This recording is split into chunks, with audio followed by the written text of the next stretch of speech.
Assalamualaikum warahmatullahi wabarakatuh. Kami dari kelompok 1 dan kami di sini untuk melakukan sebuah video wawancara yang dilakukan untuk meneliti perbandingan antara hak dan juga pelanggaran hak yang terjadi di zaman dulu dan juga zaman sekarang.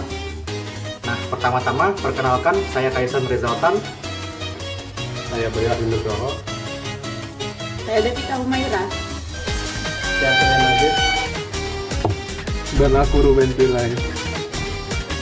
Dan kami ada di sini untuk melakukan sebuah wawancara dan juga memberikan kesimpulan yang sesuai mengenai wawancara yang akan kami lakukan.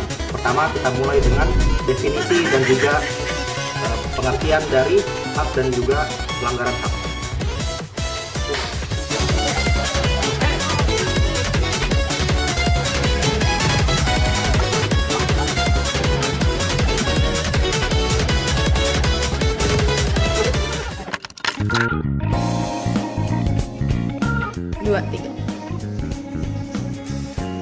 Jadi guys, hak adalah segala sesuatu yang melekat pada diri individu ataupun kelompok, yang mana harus dihormati, ditaati, dan tidak boleh dilanggar haknya oleh orang lain.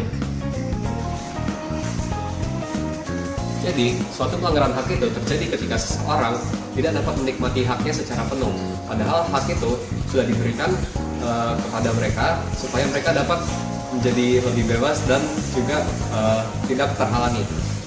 Lalu contohnya dalam hukum Indonesia yang membicarakan tentang hak itu adalah pasal 28A sampai dengan pasal 28J, di mana mereka membicarakan tentang hak asasi manusia. Jadi tujuan kami melakukan wawancara ini adalah untuk meninjau perbedaan hak dari kedua generasi yang berbeda. Jadi untuk mewujudkan hal itu, kami mengundang dua narasumber untuk kami wawancarai, dan tentunya dari dua generasi yang berbeda dan juga dengan pengalaman yang berbeda, agar kita bisa menemukan perbedaan kontras antara hak pada zaman dahulu dan hak pada zaman sekarang.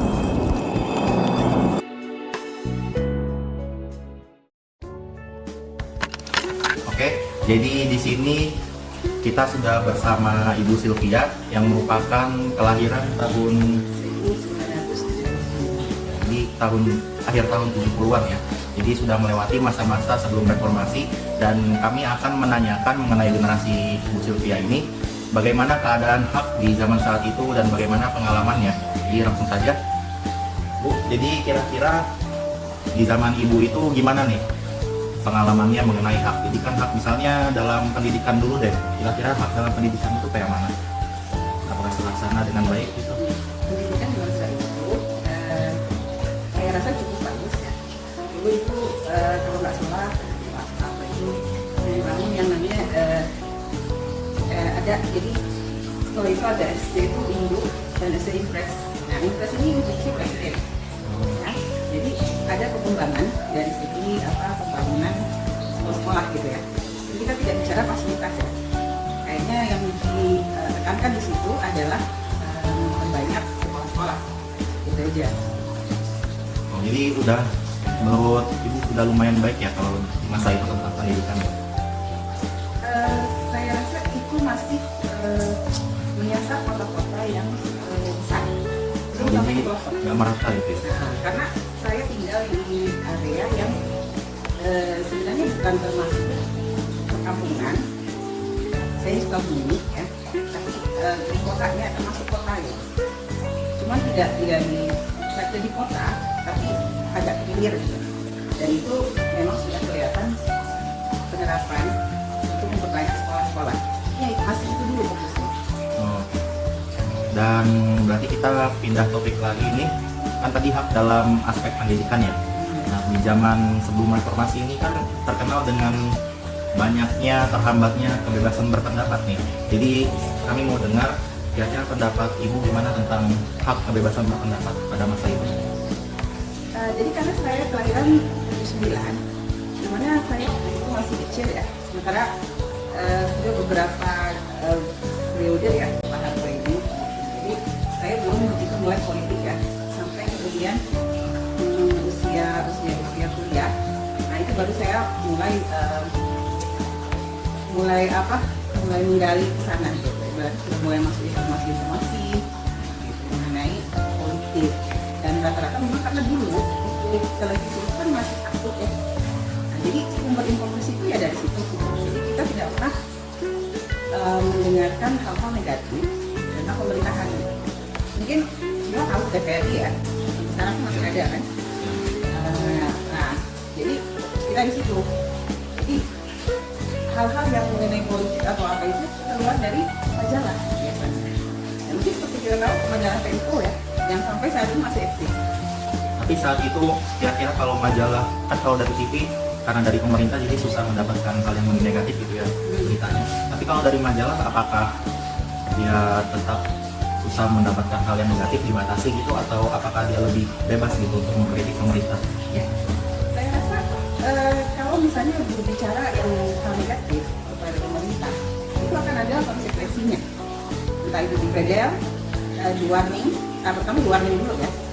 Nanti kemudian setelah beberapa kali masih ibaratnya mengeluarkan hal-hal yang mungkin tidak mengenakan sama pemerintah, ya di pedel.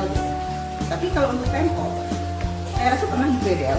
Nah, cuma kembali lagi. Jadi yang memang pasti tetap eksis itu yang majalah itu ya, setahu saya masih Tempo kalau untuk hal itu. Dulu banyak majalah-majalah lain yang mungkin mengupas politik juga, cuman ya udah nggak ada lagi gitu. Berarti memang pada saat itu untuk kebebasan berpendapat masih terbatas banget ya. Ya. Nah, lalu terakhir kira-kira untuk kehidupan sehari-hari seperti hak untuk hidup dengan nyaman, hak untuk mempunyai tempat tinggal, jadi kayak kehidupan sehari-hari yang keperluan sehari-hari lah, kira-kira di masa itu bagaimana di lingkungan Ibu? Karena ya waktu masa itu memang yang ditekankan adalah sepertinya swasembada beras yang saya ingat karena waktu itu di situ ya di pengadaan swasembada beras, jadi fokus ke petani gitu. Sepertinya itu yang ingin diciptakan. Nah, jadi hal-hal lain saya masih kurang mengerti ya tidak mendukung itu karena belum lama kemudian kan kita sudah pindah ke reformasi gitu. Waktu saya kuliah, nah itu sudah mulai masuk masa reformasi tahun berapa? 98. Ya, 98.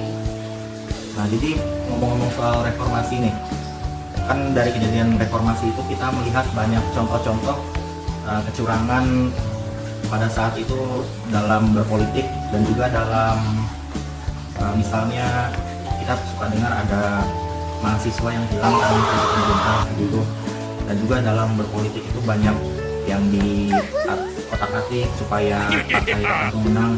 Jadi menurut Ibu kira-kira yang langsung dilihat saat itu kira-kira apakah ada contoh-contohnya begitu? Itu memang sudah sudah menjadi kebiasaan ya saya rasa. Jadi satu partai itu aja yang memang menguasai gitu. Satu partai partai Golkar memang sudah sudah mulai menjadi seperti ikon ya. Jadi kita juga merasa kalau misalnya setiap pemilih itu ini pasti Golkar gitu. Ya terlepas dari kita masa-masa itu kan punya sekolah dasar, sekolah menengah, nggak terlalu politik.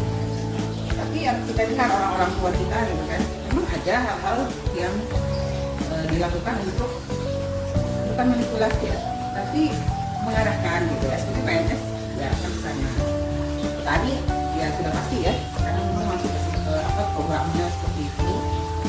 Dan ya itu, jadi guru seperti itu ya PNS ya. Nah, itu yang menjadi ya orang-orang itu diarahkan suaranya ke sana. Karena kan ya kita harus balas diri ya. Nah seperti itu, jadi diciptakan itu seperti itu untuk pengalokasian suara yang banyak. Pastinya itu salah satu bentuk manipulasi dalam berpolitik ya, dan seharusnya tidak memenuhi dengan hak kan. Jadi dari semua yang sudah diceritakan tadi, bisa dibilang waktu itu untuk urusan hak itu masih sangat terbatas ya. Jadi kira-kira karena di situ kita masih lihat banyak kecurangan dalam politik yang menghalangi orang dari menerapkan haknya untuk berpolitik, dan juga kebebasan berpendapat, dan juga dalam pendidikan walaupun sudah ada usaha dari pemerintah tapi masih belum terlihat yang meratanya. dalam segi usahanya masih kurang ya. Ya. Nah, jadi untuk pertanyaan terakhir nih, kira-kira kalau dibandingkan dengan zaman sebelum reformasi yang sudah dilalui oleh Ibu dan juga zaman sekarang nih kayak 2020-an seperti ini, kira-kira dalam hal hak seperti yang hak-hak pendidikan, kebebasan berpolitik dan juga kebebasan berpendapat yang tadi kita bicarakan, apakah ada peningkatan? Yang saya alami dan saya bandingkan ketika saya masih kecil ya, dan dengan masa-masa sekarang itu memang ada peningkatan dari segi pendidikan, infrastruktur meningkat ya setelah reformasi itu. Tapi sebenarnya kita masih belum mendapatkan sosok ideal yang bisa memberantas akar dari penyakit bangsa ini, yaitu korupsi ya. Nah, Jadi itu. menurut Ibu dari dulu sampai sekarang memang penyebab utama hak-hak tersebut tidak bisa dilakukan itu karena korupsi. Ya, karena korupsi itu seperti budaya ya. Karena sudah ibaratnya setelah reformasi pun praktik itu masih jalan. Sementara kita mengharapkan setelah masa reformasi itu praktik itu bisa berkurang, mungkin berhenti. Tapi ternyata masih itu masih ada di berbagai masih banyak saya rasa. Tapi untuk hal yang lainnya seperti peningkatan apa ya itu pendidikan ya sudah oke, infrastruktur bagus. Tapi itu masalah korupsi. Jadi selama ada korupsi ini sulit lah ya kita lebih meningkatkannya lagi dari sekarang. Saya rasa itu dulu yang harus memang di-cut atau kalau tidak bisa dihilangkan itu dikurangi. Maka kesananya saya rasa akan baik, akan mempengaruhi studi-studi lain. Kalau korupsi ini sudah mulai, ibaratnya kita memang harus seperti berbenah yang besar-besaran gitu. Kalau mau seperti ya tidak mungkin ya kayak start gitu. Tapi ya begitulah, kita hanya bisa ibaratnya walau bagaimanapun kita hanya bisa mengikuti sebagai masyarakat ya. Kita hanya bisa melihat seperti di luar pagar. Kita hanya bisa mengemukakan, tapi kan mereka apa yang mereka lakukan, apa yang mereka alami kita kan nggak tahu. Kesulitannya apa, kendalanya apa. Tapi tetap kita sebagai rakyat itu yang pengen kita rubah. Budaya korupsi. Jadi intinya menurut Ibu untuk hak-hak itu pada dasarnya banyak yang sudah meningkat karena meningkatnya infrastruktur dan ekonomi, tetapi pada dasarnya karena ada korupsi ini perlu diberantas dulu kalau mau semua hak-hak tersebut dapat dilakukan dengan baik lagi. Ibaratnya itu adalah penegakan hukum. Kalau hukum kita sudah tegak, ibaratnya seperti itu, maka ke bawahnya itu insya Allah akan lebih baik gitu. Rawatnya sudah seperti itu. Tapi kalau kita memang itu selalu kita abaikan, ya apapun yang kita buat pasti keropos gitu loh. Kita buat infrastruktur besar-besaran, ya tetap aja keropos di situ. Pendidikan pun nggak maksimal karena keropos.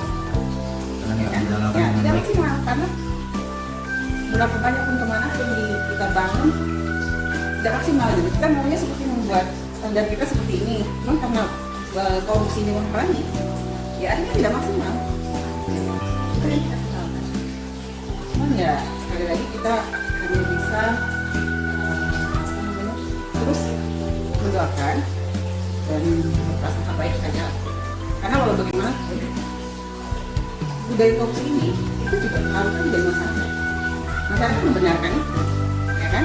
Mungkin tidak, mungkin membiarkan atau tidak peduli sama sekali, merasa itu sudah biasa. Nah, tapi ada adil kita di situ, masyarakat. Makanya perlu dididik dan Betul. Oke, jadi terima kasih Bu Sylvia. Jadi tadi kita sudah mendengarkan pengalaman dan juga perspektif dari Ibu Sylvia mengenai hak di Indonesia di masa lalu dan juga masa sekarang. Jadi terlihat bahwa masih perlu banyaknya peningkatan, terutama dalam aspek korupsi perlu dihilangkan supaya hak-hak itu bisa menjadi lebih baik lagi. Terima kasih.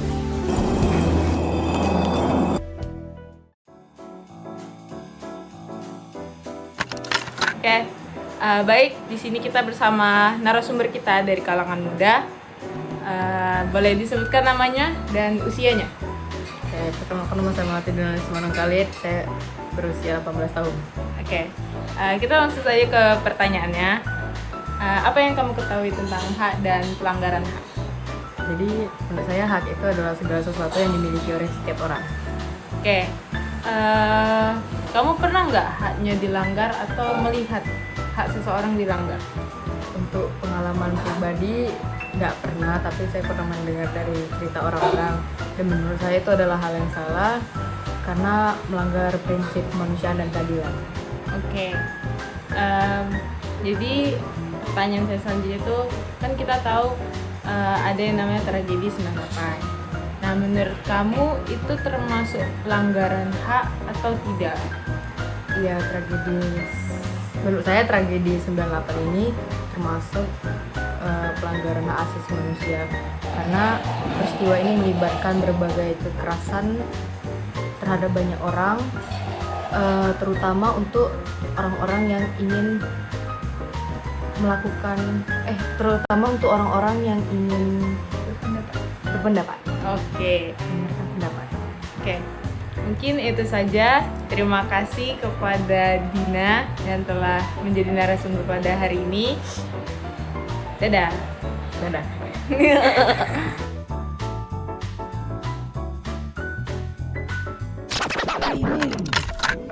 Jadi setelah kami melakukan interview kepada dua narasumber dari kedua generasi yang berbeda, di mana dari zaman sebelum reformasi dengan presidennya ialah Bapak Soeharto dan juga zaman sekarang dengan presiden yang sekarang. Di sini kami dapat mengambil sebuah kesimpulan utama, yaitu di mana terjadi perubahan hak, di mana hak ini berubah secara lumrah dan perubahan ini bukan yang buruk tapi merupakan perubahan ke arah yang lebih baik, di mana contohnya seperti pada segi pendidikan kita mendapatkan akses yang lebih mudah dan secara politik kita dapat memiliki kebebasan berpendapat yang lebih leluasa dibanding zaman sebelumnya. Baiklah, itulah hasil wawancara dan juga kesimpulan dan saran dari kami. Semoga bermanfaat. Wassalamualaikum warahmatullahi wabarakatuh. Hak dan pelanggaran hak. I love you. Muahu.